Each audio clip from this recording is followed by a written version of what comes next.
하나님 말씀은 구약성경 창세기 1장 9절에서 13절까지입니다. 우리 같이 한 목소리로 함께 읽겠습니다. 하나님이 이르시되 천하의 물이 한 곳으로 모이고 묻이 드러나라 하시니 그대로 되니라. 하나님이 묻을 땅이라 부르시고 모인 물을 바다라 부르시니 하나님이 보시기에 좋았더라. 하나님이 이르시되 땅은 풀과 씨 맺는 채소와 각기 종류대로 씨 가진 열매 맺는 나무를 내라 하시니 그대로 되어 땅이 풀과 각기 종류대로 씨 맺는 채소와 각기 종류대로 씨 가진 열매 맺는 나무를 내니 하나님이 보시기에 좋았더라. 저녁이 되고 아침이 되니 이는 셋째 날이니라. 하늘과 땅 그리고 바다라는 제목으로 설교하려고 합니다. 이제 하나님께서 셋째 날 창조하신 내용들을 밝히고 있습니다. 그런데 이 셋째 날의 특징이 있습니다. 이 셋째 날이 다른 날과 좀 특징적인 것이 있는데 그것이 바로 이제 9절과 11절에 하나님이 이르시되 그대로 되니라 라고 하는 이 창조의 선언, 두 번의 창조의 선언이 있고, 그리고 이제 10절과 12절에서 그 마찬가지로 하나님이 보시기에 좋았더라 라고 하는 두 번의 완성 선언이 들어가 있다는 겁니다. 그러니까 이 셋째 날에 두 번 들어가 있는 이것이 바로 이제 셋째 날 창조의 내용이 좀 특징적인 것인데 이것은 바로 앞에 이제 둘째 날과 연관되어 있습니다. 먼저 처음 창조하신 것 그리고 처음 셋째 날에 이제 두 가지를 창조하신 것이 되는데 첫 번째로는 이제 땅과 바다입니다. 9절에서 하나님께서 물을 한 곳으로 모으셨습니다. 그리고 묻은 드러나게 하셨습니다. 하나님이 이르시되 천하의 물이 한 곳으로 모여라. 그리고 묻은 드러나라. 이렇게 말씀을 하시니 그대로 되었습니다. 그래서 묻을 땅이라고 부르셨고 이제 한 곳으로 모인 물을 바다라고 부르셨습니다. 그러니까 여기서 천하의 물이 한 곳으로 모였다. 이것은 곧 지금 이제 우리들의 발견된 과학적 지식을 가지고 해석을 해보면, 그러니까 여기에 이제 중력이 처음으로 생성된 거죠. 물은 위에서 낮은 곳으로 흐르는 속성을 갖습니다. 근데 이게 위에서 아래로 흐른다라고 하는 것은 바로 지구에 작용하는 중력을 말하는 거죠. 그래서 이제 만유인력이라고 하는데 바로 이때 이 셋째 날에 바로 이 지구의 중력이 그리고 하늘에 있는 이런 별들이 끌어당기는 그 힘이 생겨난 것을 우리가 알 수 있습니다. 그럼 이때 물이 한 곳으로 모여라 그랬을 때 어떤 특정한 곳이 있었던 것을 의미하는 것이 아니라 물이 있어야 할 장소를 지정하신 것을 말하는 거죠. 그러니까 물이 이제 과거에는 이렇게 이제 물과 땅이 이렇게 일체로서 함께 뒤섞여 있었는데 이제는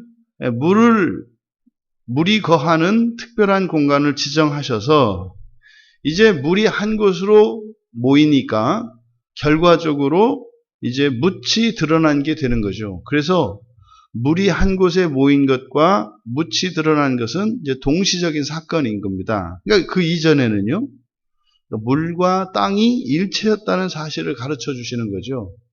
그래서 묻이 드러나라. 그래서 이제 묻이 드러나는데 이때 묻이라고 하는 것은 아빠샤라고 하는 히브리어의 번역인데 묻이라고 번역한 이 단어의 뜻은 그러니까 마른 땅입니다. 마른 땅. 그러니까 이 마른 땅은 이제 하나님께서 창조하실 땅이죠. 거기에 이제 마른 땅 위에 하나님께서 이제 뒤에 나오는 이런 풀과 채소들과 이런 나무들을 이제 또 창조하게 될 것인데, 물과 땅을 구분하셔서 이제 한 곳에 둔 물을 바다, 그리고 드러난 묻을 땅이라고 명명하셨습니다. 근데 이 묻을 의미하는 마른 땅이라고 하는 의미를 가진 이 아빠샤, 이것이 성경에 보면 그렇게 자주 쓰이지 않는데 아주 특별한 용례, 특별한 의미를 가지고 쓰이고 있음을 우리가 알 수 있습니다. 애굽에서 탈출하던 이스라엘 자손들이 이제 홍해를 가르고 광야로, 그래서 이제 출애굽을 하게 될 때 그들이 밟고 지나는 땅, 그 땅을 마른 땅이라고 합니다. 그리고 마찬가지로 여호수아가 이스라엘 자손들을 이끌고 이제 광야의 방랑 생활을 마치고 요단강을 건너 약속의 땅 가나안으로 들어가게 되는데, 그때 이제 요단강 강물을 밟았을 때 드러나는 것이 마른 땅이었다, 이렇게 얘기를 합니다. 또 선지서에서 2번 이것이 사용되는데, 요나서 2장 10절에 요나를 삼켰던 고래가 뱃속에 있던 요나를 토해낸 것이 마른 땅입니다. 그리고 이사야서 44장 3절에 언약의 자손들에게 구원의 약속이 주어진 곳, 거기가 마른 땅입니다. 그러니까 물이 마른 땅, 이것은 이스라엘의 역사를 보면 바로 그들을 구원하였던, 그리고 구원하시는 하나님의 구원의 은혜가 임하는 그 장소가 마른 땅이고, 그러니 홍해를 지나오던 그 마른 땅과 요단강을 지나는 그 마른 땅, 또 그 안에 있는 광야 자체가 전부 마른 땅인 거죠. 그러니까 그 마른 땅은 인생으로 치면 인생이 고난과 환난 속에 있을 때 황무지와 같은 인생, 이것을 우리가 마른 땅이라고 할 수 있겠습니다. 그런데 거기는 사실상 인간적인 눈으로 보면 소망이 없는 것이고 절망이 있는 것이죠. 그런데 이 셋째 날 창조를 통해서 우리에게 가르쳐 주시고 있는 것은 뭐예요? 바로 그 마른 땅, 그 마른 땅에는 하나님께서 이제 놀라운 창조의 역사를 행하실 소망의 땅이라는 것을 가르쳐 주십니다. 그러니까 우리 인생이 마른 땅과 같은 이런 황무지의 상태에 있을 때, 모든 소망을 잃어버렸을 때, 거기에는 하나님의 새로운 창조가 일어날 시기, 또 일어날 때인 것을 우리에게 가르쳐주고 계십니다. 보시기에 좋았더라. 그래서 이제 바다라 명명하시고 땅이라고 부르시니, 이렇게 명명하시니 하나님이 보시기에 좋았더라, 이렇게 말씀을 합니다. 그러면 우리가 여기서 이 보시기에 좋았더라 라고 하는 이 완성선언이 지금 이 셋째 날 2번이 나오는데, 이제 뒤에 이어서 12절 이하의 11절에서부터 이제 바로 풀과 채소와 그리고 나무가 이제 창조가 됩니다. 그러니까 이 셋째 날에는 이 두 가지, 하늘과 바다와 땅이, 그리고 땅 위에 있는 이런 식물들이 창조되는 일이 동시에 이제 일어나는데, 그러면 여기에 보시기에 좋았더라라고 하는 이 완성선언이, 먼저 10절에 있는 완성선언, 왜 여기에 이게 있을까? 바로 둘째 날에는 하나님이 보시기에 좋았더라라고 하는 완성선언이 없거든요. 그러니까 날로는 셋째 날에 속해 있는데, 땅과 바다를 창조하신 것이 바로 셋째 날인데, 바로 땅과 바다에 대한 완성선언은 바로 앞에 둘째 날 창조하신 궁창을 창조하시고 나서는 완성선언이 없어요. 그러니까 둘째 날과 셋째 날이 이렇게 겹쳐져 있게 되는데, 그러면 둘째 날에 궁창, 그리고 셋째 날에 바다와 땅, 이것이 전부 하나로 묶여 있는 것처럼 되죠. 내용상으로 보면 그렇다는 겁니다. 왜냐하면 하나님이 창조하시고 나면 반드시 행하신 일에 대한 마침 선언이 있다고요. 완성 선언이. 그것이 보시기에 좋았더라라는 말씀인데, 바로 둘째 날 물 가운데 궁창을 지으시고서는 완성 선언이 없었어요.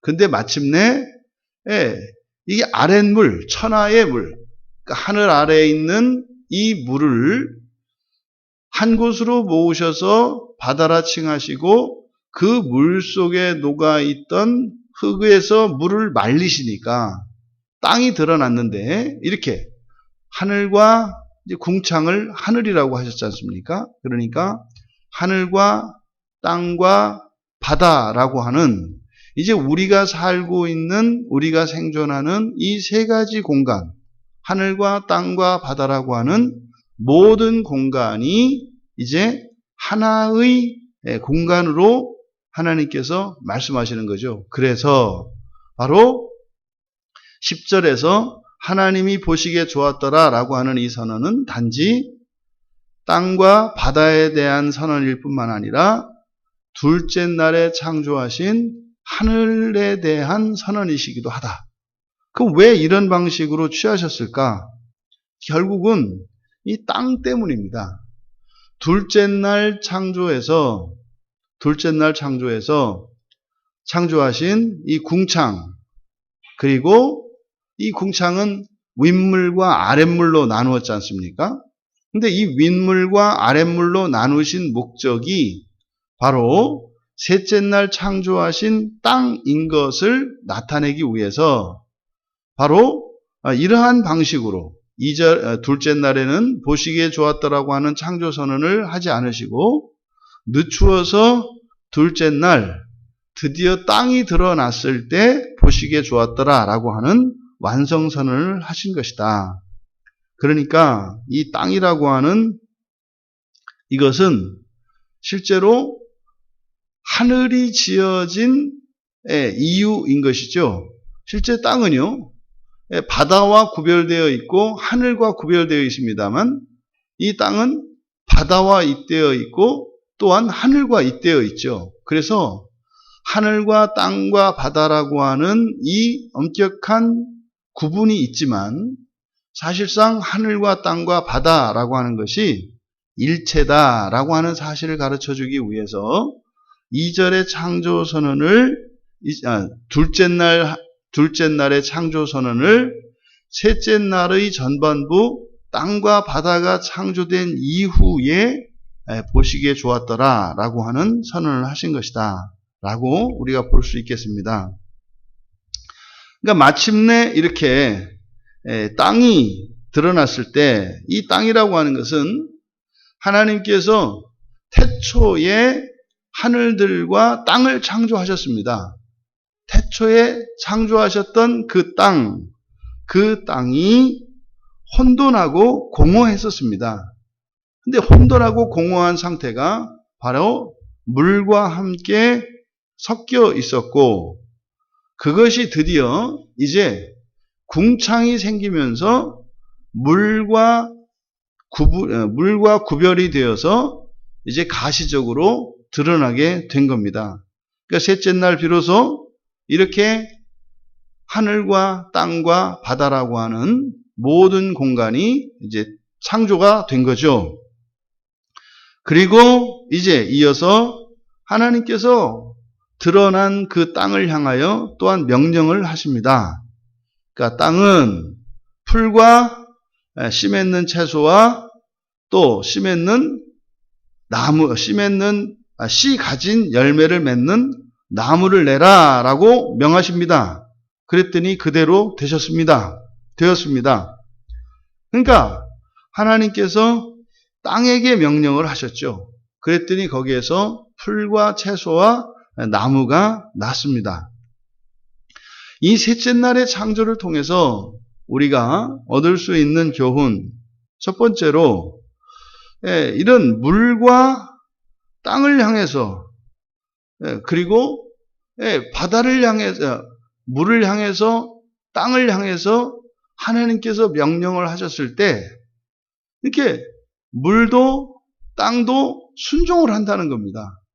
그것을 보여줬던 그 사건이 예수님께서 풍랑이 이는 바다를 향하여 잠잠하라 명하니 바다가 고요해졌지 않습니까? 그러니까 우리가 흔히 무생물이라고 하는 이런 땅과 흙조차도 하나님의 명령에 순종한다는 사실입니다.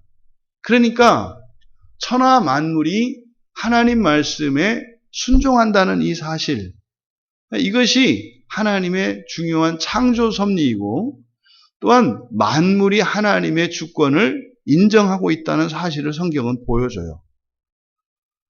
오늘날 바로 이 땅의 그 만물의 영장이라고 일컬어지는 이 사람은 그러면 누구보다도 하나님의 말씀에 순종해야 할 것인데 유일하게 하나님 말씀에 순종하지 않는 존재가 되었습니다. 여러분, 만물 가운데에서 가장 탁월하게 하신 사람이 가장 하나님께 순종하는 존재가 아니라 유일하게 하나님께 불순종하는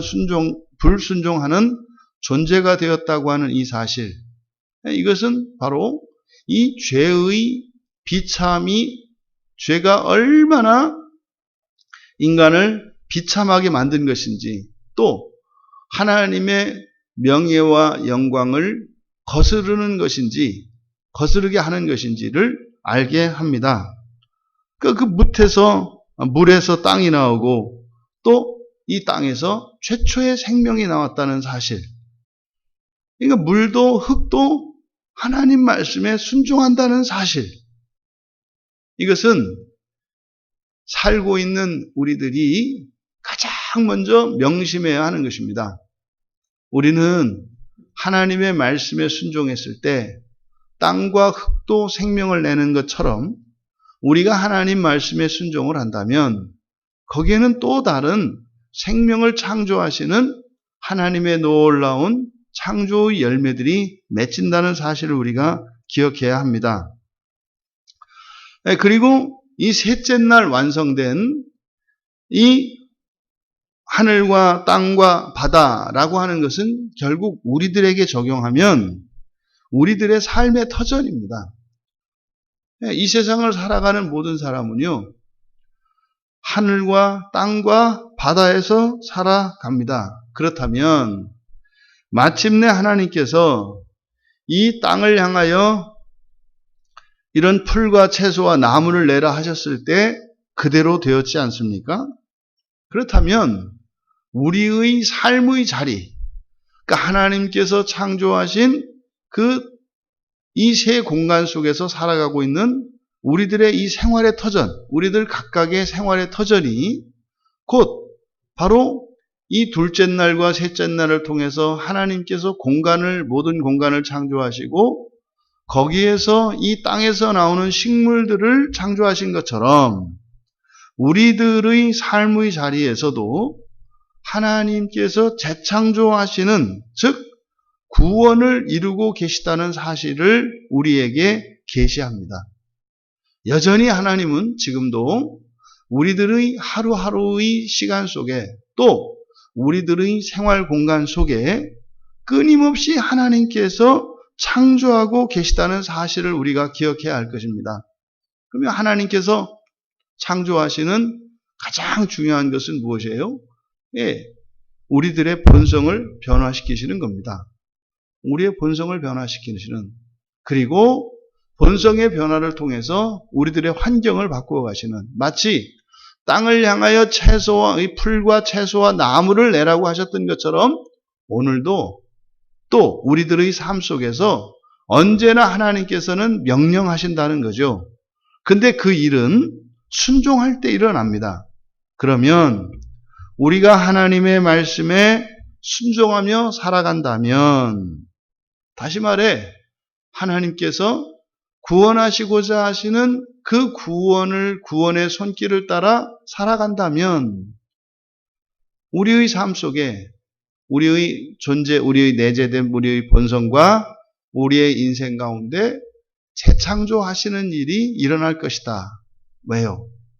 창조할 때 하나님께서 이 땅을 그렇게 창조하셨기 때문에 그 창조하신 하나님이 오늘도 우리들이 살고 있는 이 공간과 우리의 삶의 터전을 향해서 창조의 명령을 하고 계시단 말이죠. 그러면 땅과 물이 하나님 말씀에 순종하였던 것처럼 우리가 하나님 말씀에 순종하고 살아간다면 바로 하나님께서 창조하셨던 그 일이 오늘도 그대로 재현된다는 것을 우리는 믿는 거죠. 여러분들이 살아가실 때 믿음으로 하나님의 말씀을 믿고 하나님의 말씀에 순종함으로 하나님께서 창조하시는, 하나님께서 구원하시는 인생을 살아가시기를 주님의 이름으로 축원합니다. 존귀하신 하나님, 하나님께서 천지를 창조하시고 하나님께서 없던 것을 있게 하셨던 것처럼 지금도 저희들의 삶 속에서 하나님께서 새롭게 창조하시고 또한 저희들을 구원하고 계심을 믿습니다. 오직 하나님의 말씀에 순종할 때 하나님의 말씀이 지금도 그대로 이루어지는 것을 믿사오니 하나님께서 주신 말씀을 따라 순종하며 살아갈 때 참으로 저희들의 인생을 새롭게 창조하시는 또한 저희들의 본성을 새롭게 하시는 하나님의 창조의 역사를 목도하며 또한 경험하며 감사하며 살아가게 하옵소서. 감사하며 예수님의 이름으로 기도하옵나이다.